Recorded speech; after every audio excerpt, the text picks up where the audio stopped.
సిద్ధపడాలి మనం. అందుకని మనం మొదటి ఏం చేయాలి తెలుసా? సిద్ధపడాలి. నువ్వు నేను మొదటిగా సిద్ధపడాలంటే ఏం చేయాలంటే, మనం మోకరించి ఇలా ఉంటే సరిపోదు. ఏం చేయాలంటే వాక్యం వినాలి, ప్రార్థన చేయాలి, పాట పాడాలి, చప్పలు కొట్టాలి, నేర్చుకోవాలి. అదే సిద్ధపడాలి. అది సిద్ధపడితే అది నేర్చుకుంటే నీకు ప్రార్థన అన్నీ నీ ప్రార్థనలు నేర్చుకోవాలి, పాటలు నేర్చుకోవాలి. అప్పుడు నువ్వు నేర్చుకున్నావనుకో ఇంకొకరిని కూడా నేర్పించగలుగుతావు. అందుకనే హితోపదేశ కాండంలో లేచున్నప్పుడు, కూర్చున్నప్పుడు, లోపల బయటికి వెళ్తున్నప్పుడు మీ పిల్లల్ని నేర్పించుడని ఉంది. ఎవరు నేర్పించాలి? మనమే నేర్పించాలి. మనం నేర్పించాలి. దేవుని బిడ్డ మనం నేర్పించాలి. హల్లెలూయా. అందుకనే దేవుని విషయంలో, నా విషయంలో అభ్యంతరం పడువాడు అల్పుడు, అభ్యంతరం పడలేనివాడు ధనుడంట. యేసయ్య చెప్తున్నాడు. నా విషయం అంటే ఎవరు? యేసయ్య విషయంలో నీకు డౌట్ ఉండకూడదు, అభ్యంతరం కూడా ఉండకూడదు, అనుమానం ఉండకూడదు. ఏమి ఏంటి అనుమానం లేకుంటే యేసు ప్రభువుని కంప్లీట్గా నువ్వు నమ్మాలి. నమ్మి విశ్వసిస్తే నీ జీవితాలు గొప్ప కార్యాలు జరుగుతాయి, నా జీవితాలు గొప్ప కార్యాలు జరుగుతుంది. హల్లెలూయా. అందుకనే అక్కడ ఏమంటావంటే, యేసు ప్రభువు నేనే పునరుద్ధరణము జీవము నేనే, నా యందు విశ్వాసించిన వాడు చనిపోయిన బ్రతుకును. దేవుని బిడ్డలు గమనించాడు.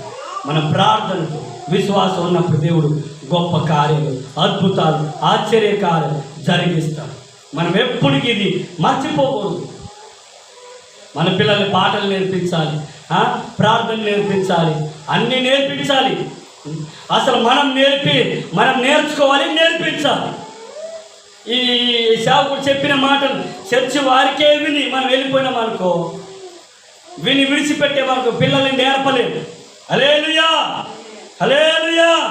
మనం నేర్చుకోవాలి, అప్పుడు దేవుడు గొప్ప కార్యాలు జరిగిస్తాడు. అందుకే దేవుడు ఏమంటాడు? సిద్ధంగా ఉండండి.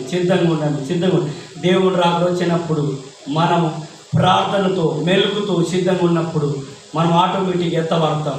ఒకవేళ అల్ప విశ్వాసంగా ఆ విశ్వాసం లేని వారికి ఉంటే మనము ఇక ఇక్కడ ఏమైపోతాం? విడవబడతాం. దేవుని బిడ్డ గమనించాలి.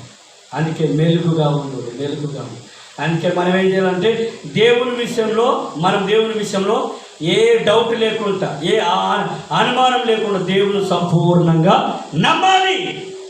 నమ్మినప్పుడు దేవుడు కార్యం చేస్తాడు. అందుకని మన అయ్యగారు చెప్పింది, ఎక్కడ మీ దగ్గర ప్రార్థన జరిగిన చూసారా? అనుమానం అంటే ఏంటి? డౌట్ అంటే ఏంటి? అసూయ ఏంటి? వాడిని సంపాలి, వాడిని పాడు చేయాలని. మనం యేసు ప్రభువుని నమ్ముకున్న వాళ్ళ దగ్గర కూడా ఉంటాయి కుళ్ళు కుర్తురాలు. అలాంటి బుద్ధి ఉంటే మన జీవితాల కార్యాలు జరగవు. మనము చెడ్డోడికైనా మంచోడికైనా దేవుని విషయంలో మనం ఏం చేయాలి తెలుసా? సిద్ధపరచాలి.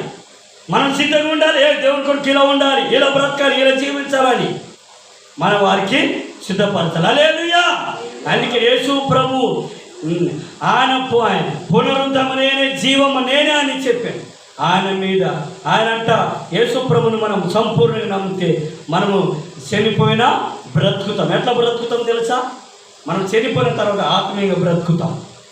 ఎట్లా బ్రతుకుతాం? మన ఆత్మ దేవుని దగ్గరికి వెళ్తాయి.